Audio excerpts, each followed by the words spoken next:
Programa Você Pode. Políticas Públicas e Psicologia. Jornalista Adriana Nascimento. Olá, muito bom dia. Estamos de volta com mais um Você Pode, todo sábado aqui na Rádio Cruzeiro, AM 590. Agradecemos a participação de todos. Estamos aqui acompanhados de Aelson, Juliette, Amanda, o esposo dela que está por trás da câmera só filmando ali. Nosso grande Davi. Só babando. Vocês sabem que todo sábado nós estamos aqui falando sobre políticas públicas e psicologia. E os temas também que têm relação direta e indireta com a afetação da saúde integral do indivíduo, né? Principalmente via SUS, lógico, porque é o nosso referencial, é o referencial de saúde que nós temos no Brasil e no mundo também, né? A gente sabe disso. Vocês já conhecem Juliette, todo o currículo dela, sabe que ela é psicóloga, mobilizadora social e criou o Mobiliza Psi, que é um movimento muito, muito importante para a categoria, que tem aí tem disseminado várias pautas importantes e feito vários eventos. E estamos aqui também com a integrante mais que especial, né? Que é a Amanda Evaniele, não é isso?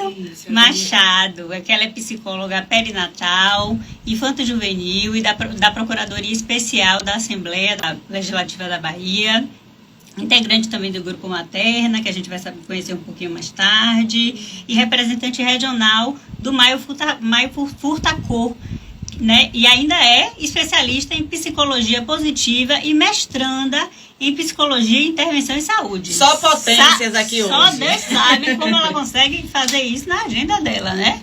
Ela e o marido dela, que sabe, né?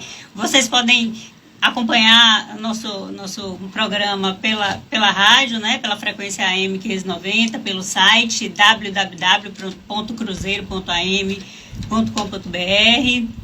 Pode também pelo Instagram, @JuliettePsi, assistir. Se caso o áudio não fique legal, pode ir para o site e dar um play, que é rapidinho, não é difícil. Pode participar também, ficar sempre participando com a gente, que a gente está aqui acompanhando. Se quiser também pode fazer contato pelo telefone, o WhatsApp, a Elcio vai liberar aí o contato para a gente, dos telefones, para vocês fazerem perguntas, porque o tema de hoje, gente, não saiam daí, é muito especial.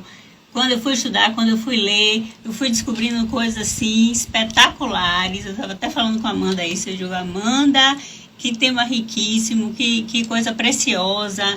Muitas pessoas passam, não sabem, pessoas em volta não sabem, e o abusador sabe, né? Então, ela vai aqui fazer o arremate aí, pelo menos, para que vocês saiam daqui com o mínimo consciente para se proteger e proteger aqueles que estão em volta de vocês. Solto Isso mesmo, contato. Né, Adriana? Maravilha. Ligue e participe da nossa programação.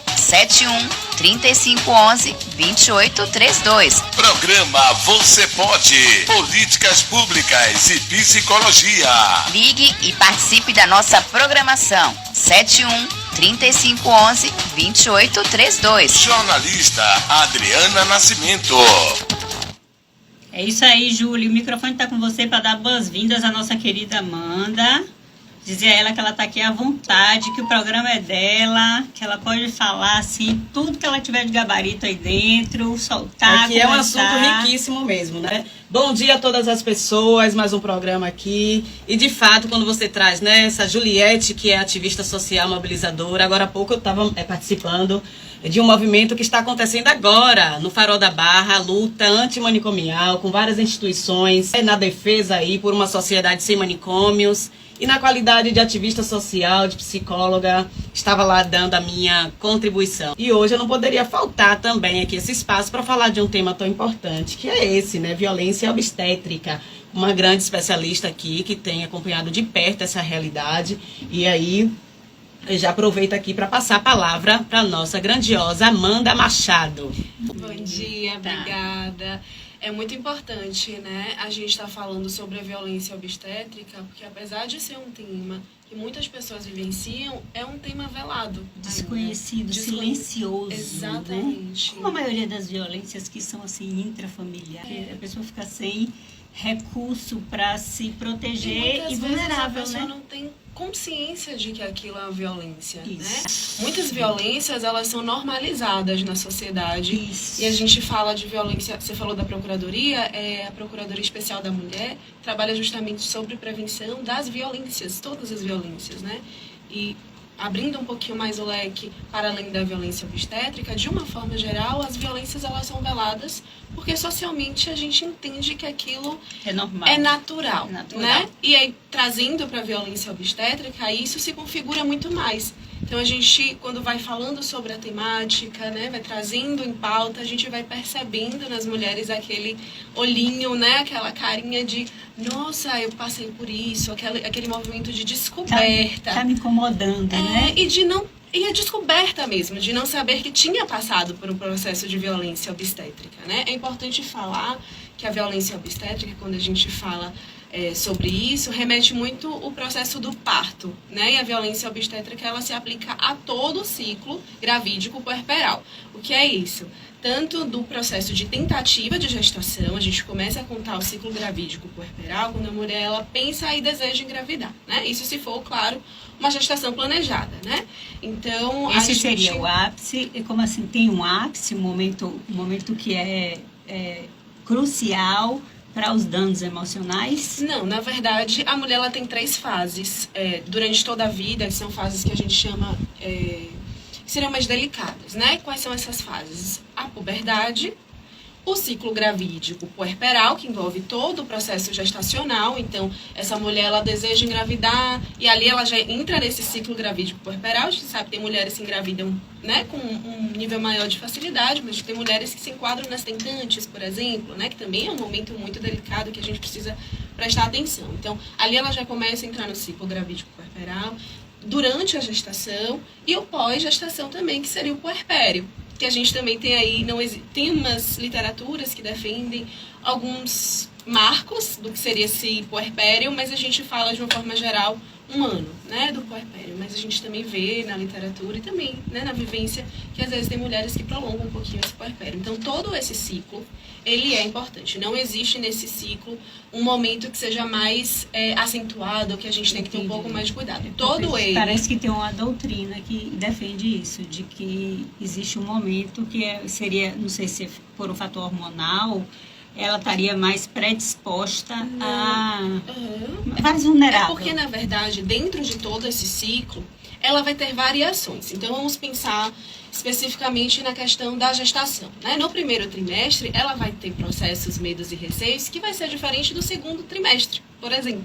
Então, no primeiro trimestre é o processo do próprio enjoo, né? Que essa mulher vai ter que lidar com isso, a questão da perda, né? O medo da perda gestacional. Então, esses receios se enquadram no primeiro trimestre. No segundo trimestre, já vai ter a própria ansiedade de saber o sexo do bebê, né? O próprio processo de mudança desse corpo. Então, esses receios, perceba que ele vai mudando, os processos eles vão mudando de acordo com cada trimestre, mas todos são importantes, né?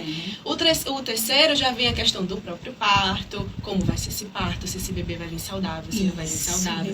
A gente sabe que também tem as morfológicas, né? Que são as ultrassons, né? Isso, que são as ultrassons para identificar se o bebê ele tem alguma questão física, né? Alguma anomalia. Então, perceba que todo o processo de gestação ele vai ter as suas preocupações, os seus medos, as suas ansiedades. Isso quando ela é mudando, quista, né? isso quando ela é quista, né? Ainda tem o fato de quando ela não foi desejada, Exatamente. que aí vem outro processo muito mais violento, né? E aproveitando essa intervenção da Dri, aí eu vou te aproveitar aqui, tá, Amanda, Claro. psicóloga.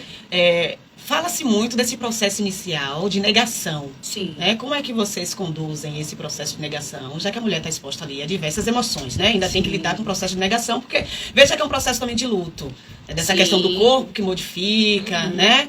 Dessa questão financeira também, que mexe Isso, com as Júlia, mulheres. Júlia já está lá na frente, porque a gente já ia falar dessa questão de exatamente do problema quando a pessoa já engorda muito, que ela não se aceita, não aceita o corpo dela. Mas a pauta aqui mais no sentido da negação. Me fala um pouquinho na qualidade psicóloga. A negação, ela pode acontecer tanto quando descobre essa gestação, né? Então, que Ju trouxe, assim, a mulher não estava esperando e ela descobre essa gestação. Por isso que a gente fala muito, para ter cuidado em como a gente aborda uma mulher que está gestando, né? Porque a gente tem um imaginário social de que toda mulher que está gestando, ela está feliz. Ou que é uma gestação desejada, né? Então, a gente já vai assim, nossa, que linda, parabéns, você está grávida. Então, a gente tem que ter esse cuidado, porque, de fato, a gente não sabe se aquela gestação ela foi desejada ou não. Né? E aí, visto que não foi desejada, a gente se foi desejada e ela desenvolveu algum processo que, também, de repente, não está aceitando. Então, a gente tem que ter né? muito cuidado, porque o imaginário social, ele traz a gente para esse lugar de que a mulher está feliz, de que toda grávida, porque está grávida e está toda gerando. Grávida, exatamente. Tem mulheres que dizem, por exemplo, que não gostaram de gerar, mas que amam ser mães. Gente, né? foi uma polêmica essa questão. Samara Filippo falou isso, né? Ela falou, eu não gosto, eu não gostou de gestar, gostei tá de tudo gestar, bem, né? A gente tem que amo normalizar. Minhas filhas. Exatamente, a gente tem que normalizar esses processos, porque gestar realmente não é fácil. Tem mulheres que passam por uma gestação tranquila, né, sem muitas intercorrências, mas tem mulheres que não. E a gente tem que normalizar isso também. Então, é entender, na verdade, Ju, assim, o porquê dessa não aceitação. É porque realmente não queria, nunca pensou em ser mãe, e aí a condução vai ser de uma forma. Isso. É porque não estava em um momento financeiro oportuno para ser mãe e vem essas preocupações diante de, né, que a gente sabe que tem todos os gastos e questões relacionadas a isso. Então, se for isso, já vai ser uma outra condução. Né? A gente defende muito a questão do pré-natal psicológico também, né? Para a gente estar acompanhando essa mulher durante essa gestação e trazendo um pouquinho para a questão da violência obstétrica. Se evita muito e se entende esses medos, esses receios dessa mulher, tanto em relação à gestação como em relação ao parto. Então, na verdade, essa condução em relação a essa não aceitação da gestação, ela vai variar muito. E a depender do que seja a demanda dessa mulher, a gente vai trabalhar de forma exclusiva em relação a isso. Então, assim, é realmente questão financeira, às vezes é a questão do próprio relacionamento, às vezes a mulher tem ali o desejo e a vontade de gerar um filho numa família, né, como que a gente pode dizer? Não é... uma família estruturada, né? Assim, o que a gente tem tanto de família estruturada, como de todas as formas, né? E a mulher não está muito bem no seu casamento, por exemplo. Então, a gente tem que entender, de fato, qual seria essa demanda para poder intervir. Então, tem vários processos que podem gerar uma não aceitação dessa gestação. Ou mesmo o próprio processo da gestação, pode ter sido uma gestação que não foi fácil, e depois ela consegue desenvolver tranquilamente um vínculo a depender de como a gente trata essa não aceitação, claro, da gestação. Quando a gente fala, né, desse ponto mais voltado à saúde, a gente pensa também numa rede, né, que precisa funcionar para dar essa assistência de qualidade. Mas eu queria entender o porquê, o que motivou esse grupo Materna, né, se desenvolver. Certo, o Grupo Materna, ele foi criado e pensado pela nossa doutora Ana Brandino, uma psicóloga maravilhosa, né? Inicialmente ela trabalhava com o nome, era Mães em Foco. Ela pensou nesse projeto na pandemia e era um espaço de troca entre as mães, né? Então foi um momento de trocar sobre as informações da maternidade. Ela sempre estava fazendo as lives, trazia convidadas, para que a gente começasse a não romantizar tanto, né, esse processo que é gerar e também ir se ajudando, trocando. E isso foi crescendo e tomando uma proporção muito grande. Então, de Mães ao Foco, ele se torna Grupo Materna. Hoje, ele é composto por mais de 100 mulheres, né, em sua grande maioria mulheres, profissionais de diversas áreas que atuam direto ou indiretamente com essa pauta da saúde mental materna. Em sua grande maioria são psicólogas que estão no grupo, mas a gente tem nutricionistas, nós temos advogadas, inclusive a advogada que a gente tem, ela é especialista em violência obstétrica, né? Então a gente também tem contadoras. Então é uma gama de profissionais que atuam, como eu disse, direto ou indiretamente com essa pauta da saúde mental materna, e a gente atua em diferentes frentes, né? A gente atua nas políticas públicas, que é extremamente importante. Hoje, com o apoio de Marighella, a gente já conseguiu, e aí já associada ao Maio Furtacô, eu vou explicar um pouquinho sobre, né? Porque o Grupo Materna, ele é um grupo que está ali ajudando outras campanhas e outras causas, não só da saúde mental materna, mas uma delas é o Maio Furtacô, que é também uma campanha nacional, né? Que trabalha e atua em relação à saúde mental materna. Então, nós, Grupo Materna, estamos também apoiando o Maio Furtacô, e a gente já tem aí consolidado, né, o maio, né, o mês de maio como o mês de conscientização da saúde mental materna, isso na esfera municipal, né? A gente também já tem esse projeto de lei com Neuza Cadore, para a gente também estender a Assembleia Legislativa, então a gente atua nessa parte das políticas públicas, porque sem elas a gente também não consegue revolucionar. Não, esse diálogo ele é fundamental. Exatamente. Né? E aí, já aproveitando aqui o Sim. gancho, né, você falou desse apoio de Marighella, que é uma grande ativista também. Né? Foi uma perda que a gente teve na Câmara Municipal, mas ela está em um lugar também que ela tem sido destaque, isso é importante, né? Sim. Mas veja, haveria possibilidade, né, de ainda nesse período, porque é um tema tão sensível que a gente precisa aproveitar todos os passos, né, para Sim. potencializar, chamar a atenção dos profissionais de saúde, né, da sociedade. sociedade civil, né, Das autoridades. das autoridades, exato. Teria possibilidade, assim, ou vocês já estão pensando em fazer uma audiência pública, porque são temas tão sensíveis, inclusive você fala da saúde mental dessas mulheres, né? E esse mês de maio é um mês marcado também, né? Como eu trouxe aqui, hoje está marcando o dia da lutante manicomial, que a gente fala da saúde mental por uma sociedade, né, sem manicômios. A gente fala também sobre o abuso sexual hoje, né? infantil. Especificamente hoje Veja é o que dia. é um mês potente que dá pra gente trabalhar diversas narrativas aí, diversos temas. Então, vocês já se organizaram? Tem uma data prevista para fazer uma audiência pública, uma sessão? Como é que está sendo isso? Temos, a gente vai ter agora dia 22 uma audiência pública, né, do Maio Furtacô, na Assembleia Legislativa da Bahia, estão todos convidados. 9 horas, a gente vai ter essa audiência pública, né, 9 da manhã, então é um movimento que a gente está fazendo em relação a essa parte, né, especificamente da política, mas também dia 26 a gente vai ter a marcha, que acontece todo ano, né, a marcha em prol da saúde mental materna, e com o Maio Furtacô, o Grupo Materna, a Procuradoria Especial da Mulher também vai estar ajudando a gente. A gente tem vários parceiros em relação à marcha, né, que são parceiras da Neuza também, né, então para poder a gente estar levando isso para a sociedade, trazendo também luz à necessidade do cuidado da saúde mental materna. Então, acontece também 9 horas da manhã, concentração na Barra, e a gente faz essa caminhada da Barra até o Cristo, né, a marcha. E tem todo ano, assim como teve o simpósio, né, que já passou. Sim. Mas é importante também falar sobre, porque o nosso cunho é acadêmico, né? Então, o grupo, como eu estava falando, o Grupo Materno, ele tem essa parte da política pública, ele tem a parte assistencial também, a gente faz grupos específicos para as mães, a gente também faz atendimentos com valores sociais para poder estar apoiando essas mulheres, a gente ajuda elas da forma como a gente pode. A demanda chega no grupo e a gente vai vendo como a gente vai fazer esses encaminhamentos. É isso, amiga. Mas também Deixa eu só te interromper aqui. Tá. Pedir licença. E, Júlia, o seu digníssimo, porque você não está aparecendo na câmera, por favor, vem aqui. Ele já ligou, já mandou o WhatsApp. Deixa eu falar, é um amor muito grande. Beijo, Alain. Entender um pouquinho dessa violência. Primeiro, eu queria que você falasse um pouquinho de quem são os agentes dessa violência e como ela pode perceber com exemplos de que ela está sendo violentada, né? Como, por exemplo, a gente não pensa o termo, por exemplo, mãezinha, que tira a nomenclatura dela e fica só mãezinha, e que talvez isso não seja bem recebido. Então, para esclarecer aqui a nossa ouvinte, ao nosso ouvinte, eu só queria que você me dissesse um pouquinho isso. Certo. Em relação à violência obstétrica, a gente tem que entender que ela é uma violência, como eu disse, não só restrita aos médicos, né? Ela é uma violência restrita a todos aqueles que acompanham a mulher nesse processo do ciclo gravídico puerperal, né? Então, todos os profissionais que vão atuar. A gente pode ter as fisioterapeutas, enfermeiras, os próprios médicos também, enfim. Então, não é específico do médico, não é específico do parto, né?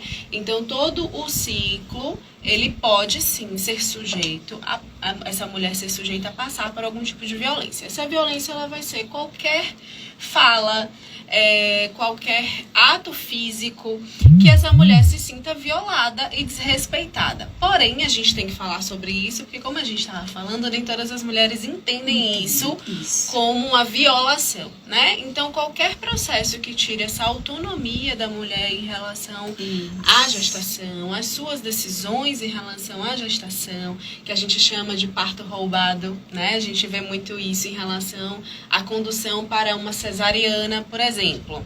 Isso é uma violência obstétrica. Então, A gente não tá... o centro de tudo. O centro de tudo, para ela identificar que ela está sendo violentada, é quando ela perde a autonomia, o direito de escolha. O direito de escolha e quando ela é desrespeitada, né?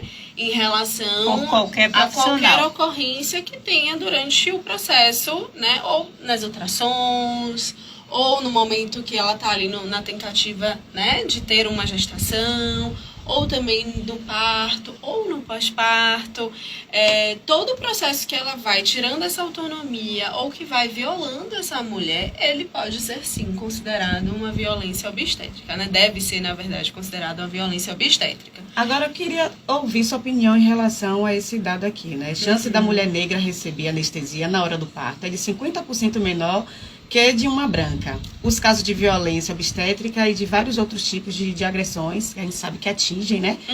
Mas essa parcela da população feminina, que é esse público, né, é mais vulnerável. É importante você falar sobre isso, porque quando a gente fala de violência, a gente tem que entender que a violência ela é diferente para os grupos, né?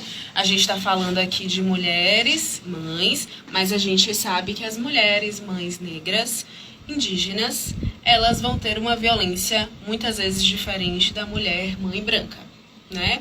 Ou a mulher num hospital público, talvez ela tenha uma diferença, né, nessa violência também em relação à mulher no hospital particular. Então, assim, a violência, como eu disse, ela está sujeita para todas. Mas a gente sabe que quando a gente está falando de violência, a gente tem que entender que para os públicos elas podem se diferenciar, sim.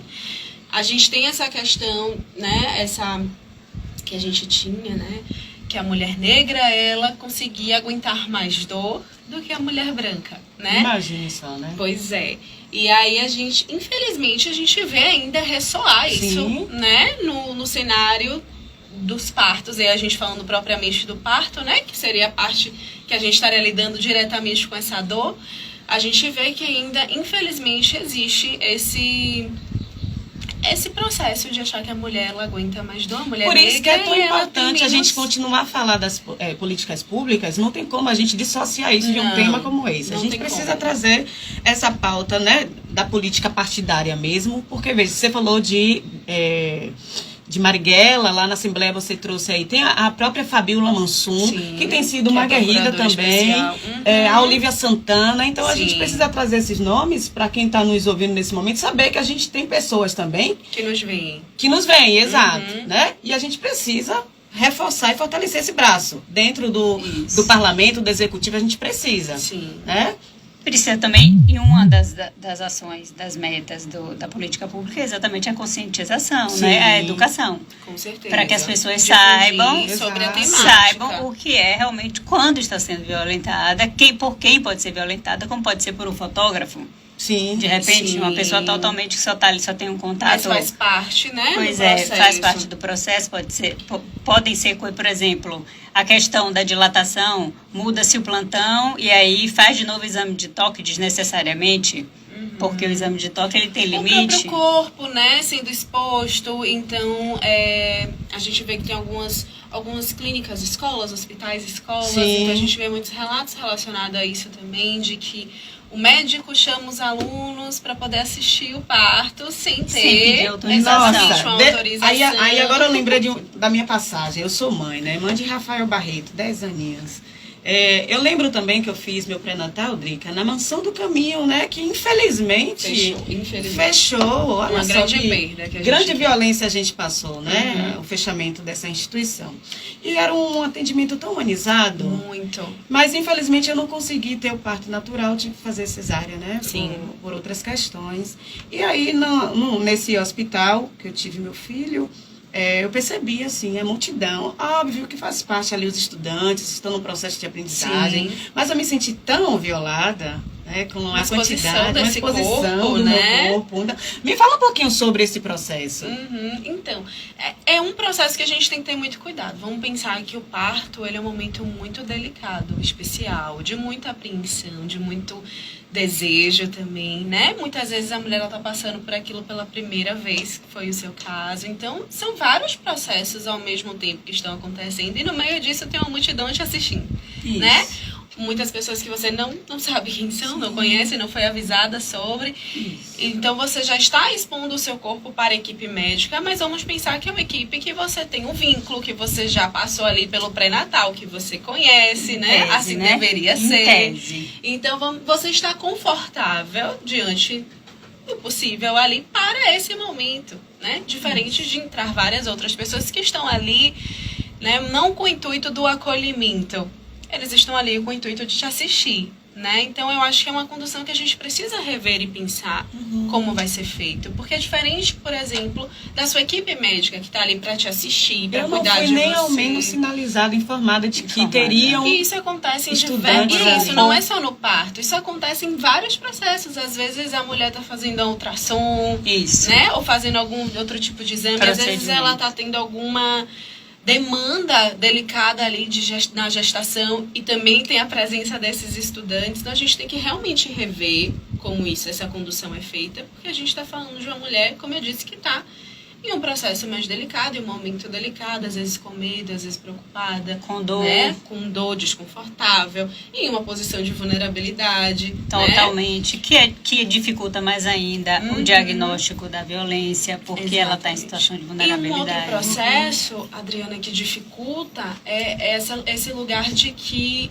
as pessoas da área de saúde, elas têm um saber absoluto, né? E por Isso. conta disso, a gente não questiona. Como é Isso. que eu vou questionar o médico, o enfermeiro, a Exatamente. pediatra? Quem entende? Enfim, eu não posso questionar. Então, se ele manda eu fazer uma condução indevida, eu acabo fazendo. Se ele fala de uma forma, né, E o que ele imperativa, determina... eu vou fazer porque eu não sei. Eu acho que ali eu estou fazendo... A cabeça ali da mãe, naquele momento, é fazer de tudo para salvar e dar saúde ao seu filho, né? Ou filha. Então, ela vai fazer a condução. E é uma situação que vai ela se não tem prestar tempo para recorrer a algum Não, órgão. e ela não sabe ela não sobre, tem tempo, de como fato. ela está ali num estado que ela está... Extremamente vulnerável. Extremamente. Fisicamente, emocionalmente, é uma vulnerabilidade de uma forma geral. Por isso que a gente defende muito a questão das equipes estarem capacitadas para esse momento, né? Para todo momento, eu repito, do ciclo gravídico puerperal. Não é só o parto. A violência obstétrica ela não Isso. acontece só no parto. Por isso que a gente também fala e defende a questão do pré-natal psicológico. Né? Porque o psicólogo estando nesses importância do ambientes, psicólogo. desde o início dessa gestação, ele pode ajudar e vai ajudar bastante a entender quais são os receios dessa mulher, fazer um processo de vínculo entre essa equipe médica com essa mulher, estar com ela no momento do parto também. Exatamente, ela tem o direito por lei de ter o acompanhamento independente. Tem também uma figura agora, não sei, não me lembro direito, assim, a Tem figura as do- doulas, né? a doula, exatamente, que é a figura da pessoa que vai estar ali protegendo ela dessas Seria violências. uma profissional que entende, sabe sobre todos os processos do parto e vai estar com essa mulher. E onde estão esses profissionais, Amanda? Pois é, onde estão? Onde eles são capacitados, Amanda? Pois Como a bem. gente recruta? Tem concurso disso, Amanda? Não, tem vários, né, cursos e capacitações em relação às doulas. Tem o grupo materna, que tem várias doulas também maravilhosas. Então, eu volto a falar do grupo materna porque é uma rede importante. Essas mulheres que desejem e queiram saber de profissionais que atuam diretamente com a questão da maternidade. É um local interessante para vocês estarem buscando profissionais, né? A gente faz essa rede. Mas são pessoas, ou a própria indicação, né? Indicação de uma outra mãe que Aí, no já caso, passou. a mãe, ela solicita e o hospital acolhe. Como funciona esse procedimento? Não, na verdade, ela vai ter a doula, né? E aí ela vai estar junto com a equipe médica dela falando que ela tem essa doula. E aí inserindo a doula mas não ela não faz parte da equipe médica de uma forma básica, né? Entendi. Ela vai É estar um serviço à parte, a que a parte gente... que vai ser Isso. formada por outra instituição. Já Bom, se pensou em apresentar, sei lá, instrumentos, né, estudos, não sei, para se pensar em um projeto de indicação dentro da Câmara Municipal, apresentar ao prefeito, abrir concursos públicos para esses profissionais. Ju, assim, de fato, as doulas especificamente, eu não vou saber te dizer se tem um projeto específico nesse âmbito, mas a gente pode pesquisar e se não tiver, é uma ótima alternativa. Como já são né? 10h54, gente, eu acho super importante a gente retomar os temas principais, porque assim, as pessoas que estão nos ouvindo, o tema realmente é um tema novo. Sim. Eu lendo, eu fui percebendo alguns desdobramentos, algumas coisas que para mim soavam tranquilas, e também tive 2 partos e realmente nunca me atentei a algumas coisas. Não percebi, e também como foi dito aqui, estado de vulnerabilidade você não percebe, você perde o discernimento. Por isso que você precisa do acompanhante. O foco único é o seu filho. Não foi à toa que a legislação criou a obrigatoriedade do acompanhante, né? Sim. Porque a pessoa está em estado de vulnerabilidade. Então, em resumo, a violência obstétrica, ela se resume em tirar a autonomia da mulher, né? Desrespeitar essa mulher, tirar a autonomia. Falas clássicas de violência obstétrica. A mulher tá com dor. Mas na hora que tava fazendo, não pensou nisso, né? Nossa, uma violência. Na hora que fez estava bom, né? Na hora que fez estava bom. É só uma dorzinha, como se você estivesse espirrando. Tem algumas associações que eles fazem que são bem, pejorativas. E a gente ouve essas expressões também dentro do ambiente familiar. É isso que eu tô falando para ela, que a preparação não só da equipe, mas assim, do cônjuge, da família, porque às vezes é porque a pessoa não passa, não significa que a outra não vá passar. Deixa eu aproveitar aqui que meu companheiro tá assistindo para relembrar ele que no dia que eu estava lá, prestes a dar a luz, minha sogra tava do lado pedindo para fazer força. É uma dorzinha gostosa. Eu olhava para ela assim, o quê? Não é dorzinha gostosa nada. Hoje ela tem 83 anos de idade, né? Teve 12 filhos. Pois é, e você vê que a violência, ela acaba sendo... E é importante a gente falar, porque não é para demonizar os profissionais, né? A gente está falando no sentido de gerar conscientização. Porque muitas vezes a violência, ela é uma reprodução. Sua sogra, por exemplo, ela pode ter escutado isso, né? Muito provavelmente ela escutou isso nas gestações dela e acaba sendo um processo de reprodução. A gente que, da psicologia, a gente sabe, que repete. São poucas as pessoas que conseguem fazer um movimento de entender que foi violado e de não reproduzir isso. Então, não é uma maldade consciente, né? Muitas vezes. Apesar de ser uma maldade, não é consciente. Às vezes a gente sabe que pode ser o próprio estresse ali daquela equipe. Eu já ouvi de uma equipe falando sobre os gritos, né? Ela reclamava, a enfermeira reclamava. Quanto mais grita, mais difícil vai ser o atendimento, né? Na verdade ela reclamava dos gritos porque assim, ela dizia que era pra mulher não gritar na hora de fazer a força para ter o neném. Mas, e aí ela explica que também ela tinha várias mulheres gritando em um curto intervalo de tempo. Então a gente também tem que pensar na saúde dessa equipe que está atendendo essa mulher. Às vezes eles também estão passando por um processo de burnout, por exemplo, né? Então a gente também tem que entender que às vezes a violência ela acontece porque o outro lado também está sofrendo. Não estou normalizando a violência também. Mas o que eu quero trazer é um processo de consciência. Às vezes a equipe ela está fazendo um processo de violência ou porque enquanto mulheres já passaram por essa violência estão reproduzindo, ou porque também estão com a sobrecarga de trabalho, ou porque realmente querem viajar e marcam a cesárea para poder viajar e essa mulher o plantão vai acabar. Exatamente. E essa mulher, né, ele tá com a viagem, e a mulher pode parir quando ele tá viajando, então ele vai lá marcar essa cesárea antes, para não correr o risco. Até então a gente ficou na abordagem física, né? Mas e a abordagem emocional e psicológica, como foi dito aqui no início? No início a gente falou da questão da não aceitação, a gente falou da falta de identificação do corpo, de como não entramos na questão emocional e psicológica, que realmente deve ser um fator. Todos esses processos, né, Adriana, de violência obstétrica, que podem ser físicas, como a gente está falando, mas também, né, durante essas falas que geram um processo emocional, eles podem todos serem gatilhos para gerar, por exemplo, um processo de depressão pós-parto, né? Ou um próprio processo de ansiedade, ou um transtorno de estresse pós-traumático, Pois que é o me TEPT. tira uma dúvida, que eu fiz uma leitura, uma pesquisa, não sei se é pertinente, de que o índice, ele cresce nesse período, né? Exatamente nesse período que você tocou como o principal, ele cresce o internamento de mulheres por problemas psíquicos. É verídico isso? Então, como eu disse, são momentos de fragilidade, né? A puberdade, o ciclo gravídico puerperal e a menopausa, que foi o outro que eu acabei não falando. São esses 3 momentos.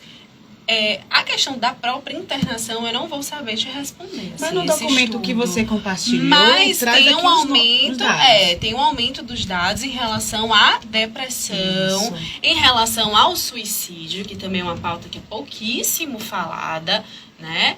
Então, a internação especificamente é um dado que eu não vou saber te responder. Mas em relação aos transtornos, existe um aumento significativo, sim. O Brasil apresenta taxas que variam em até 30% de depressão no período pós-parto, né? Isso. Foi o documento que você E a compartilhou. gente está falando por exemplo, o baby blues, né? Que também é um processo aí emocional, não necessariamente relacionado à violência obstétrica, mas que é uma taxa, por exemplo, que de 30% a 80% das mulheres vão passar. Me Então, a fala gente mais tá sobre falando- isso, Amanda. O baby blues. Isso. O baby blues, ou o blues puerperal também, né, que a gente chama, é esse momento logo após a gestação, que a mulher ela tem uma queda muito grande desses hormônios. Vamos pensar que ela tá com a taxa de hormônio lá em cima para poder segurar esse neném, né? E aí ela vai ter uma baixa muito grande desses hormônios. Esse bebê, a gente também esquece isso enquanto a mulher está grávida, né? Sendo uma gestação bacana, com uma rede de apoio, tá todo mundo voltado os olhinhos para essa gestante. Não, quando o bebê sai, os olhinhos saem todos da gestante e vão só para o bebê. Então a gente também tem essa perda do cuidado com essa mulher muitas vezes, porque todo mundo chega para ver o bebê, todo mundo está preocupado com o bebê. Até ela mesma. Até ela está preocupada com o bebê vai requerer muito dela, então a gente está falando de privação de sono, a gente está falando da questão do próprio corpo, a depender de como foi esse parto também, né? Tem mulheres que vão demorar um pouquinho mais para se recuperar, tem mulheres que demoram um pouquinho menos, então todos esses processos, eles podem interferir nessa tristeza. É uma tristeza que se dá profunda depois da gestação, mas ainda não se configura uma depressão Antes Por que isso a que é Écio tão levante importante o o dedinho. auxílio, né, do companheiro ali, Da dos rede de familiares. apoio. A rede de apoio é fundamental. Com certeza. Antes que a Écio levante aquele dedinho lá. Bom, iniciamos o programa hoje com 20 minutos de atraso, então acho que eu tenho um bônus ainda de 18 Olha, minutos. antes que a Écio levante aquele dedinho, vamos falar Cadê assim, Paulo? gente, ó, Paulo Mota, por favor, hein? Meu horário. hoje a gente deveria focar em quê? Nas questões de políticas públicas hoje, para entrar, uma temática para entrar na agenda de políticas públicas. Qual Capacitação a sua? profissional, para mim, é o up de tudo, assim. A gente precisa começar a falar sobre capacitação profissional. Para os profissionais entenderem as O que é? conduções que eles estão fazendo, que são extremamente inadequadas.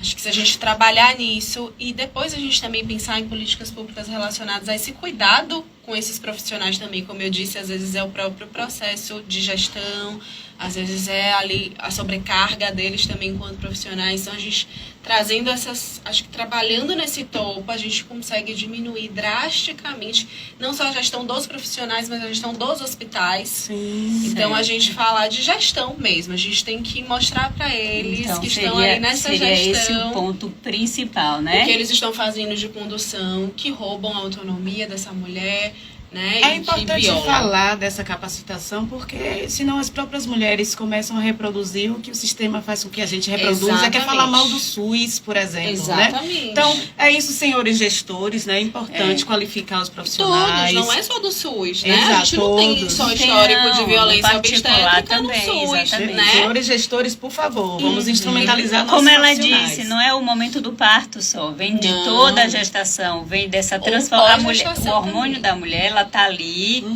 numa montanha russa toda a gravidez. Cada dia que passa é uma montanha russa. Então aí entra a questão familiar, então já entra o conhecimento Sim. fortalecer o conhecimento do que seria violência obstétrica. Cada vez a gente pra falar família, mais pra sobre o família. tema também, né? Espaços para falar sobre violência obstétrica, sobre a gestação. Entender Né? e abrir a Entender. cabeça de que nem toda grávida é feliz ou está feliz. Isso precisa ficar claro. As pessoas imaginam, quando vem uma grávida, todo mundo se porta de forma elogiosa, de forma sorridente, de forma, né, acolhedora, mas precisa entender que nem toda grávida está feliz. E denunciar, isso é muito né? importante. Eu acho importante a gente também falar sobre isso. Como eu falei, a gente tem... se vocês tiverem qualquer dúvida sobre essa temática, podem buscar o Grupo Materna. A gente faz essa ajuda também de auxílio. O Instagram do Grupo Exatamente. Materna. É Grupo Materna. Sim, você Grupo acha? Materna, Isso. pronto. Faz o Então é contato. importante estar fazendo para a gente estar ajudando. Também tem o meu Instagram, que eu também posso estar fazendo esses Pode. movimentos de ajuda, que é o psi.amanda Machado também, para poder estar respondendo as perguntas sobre, fazendo os encaminhamentos. A gente sabe que é uma temática que a gente Orientando, né? não tem tanta divulgação. Então, o Principalmente quem tem conhecimento- medo, às vezes, de falar. Porque o que, Ou que acontece? dúvida, Às vezes né? o bebê é saudável, a vida tá tranquila. Não vou tocar nisso. E a pessoa tem medo de Exatamente. passar para alguém da família. Tem medo de dividir, né? Ou até o próprio processo. Tá tudo bem, o bebê tá bem, eu tô bem, deixa pra lá. Só que a gente tem que entender que vai O acontecer deixa com pra outras lá, né? gestantes, né? Com outras mulheres. Mas isso, volto a dizer, não é num lugar de julgamento. É num lugar de que a gente Sim. sabe que é um assunto delicado. A gente sabe que às vezes acontece das pessoas não quererem tocar nos traumas e nas questões. Mas a gente tem que entender que a gente precisa trabalhar sobre isso, estar atento. Então, conhecimento é o todo. Maravilha, né? Amanda. Então. Vamos encerrar, porque a Elza tá aqui dando Não, sinal. esse não é. Esse vai ter um trevo, tadinho. É um, Ele tão bonzinho é um que não assunto tão merece. gostoso de debater, né? Que Muito aí, bom. se a gente for pensar nessa mulher no ambiente de trabalho, na faculdade, né, nas universidades, A gente enfim. tem muita Eu pauta pra conversei com o conversar. Júlio, eu digo, Júlio, quando eu conversei com a Amanda, eu disse realmente o conhecimento de Amanda daria aí parte 1 e parte 2. Mas eu senti falta da nossa queridíssima advogada. Acho que a Andresa. Andresa é mas a importante. gente deixa para um próximo momento. A Marca Andresa é com muito Andresa, importante ela é para saber importantíssima, porque como a ativista. pessoa está vulnerável, ela não sabe como coletar ali as provas, Isso. ela não sabe identificar, então a Andressa vai ser Andressa vai fundamental. Vamos lá, gente. Um grande Viu, gente? abraço, bom Beijo, dia. muito obrigada. Senão a Elsa aqui vai dar uma Seja Ave Maria. bem-vinda mais uma vez e volte de novo para a gente Volto, continuar aí sim. com isso, porque é muito importante. A Amanda tem outra experiência também com crianças, né? Aí já é Infanto um outro, juvenil, um psicóloga, outro programa, a gente né? pode Para falar falar sobre o sobre processo isso. miccional, né? Dessa criança. Você Também, trabalha ali justo. no Cedine, né? Pesquisa no CEDI. Pesquisa no Cedine. Mas um outro momento, tá outro vendo? Você é momento, muito gente. potente, Eu maravilhosa. imagino, Obrigada quando pela eu vi o presença, viu? currículo, eu não aguentei. Obrigada. Beijo, Tchau, gente. tchau, gente. Tchau, obrigada.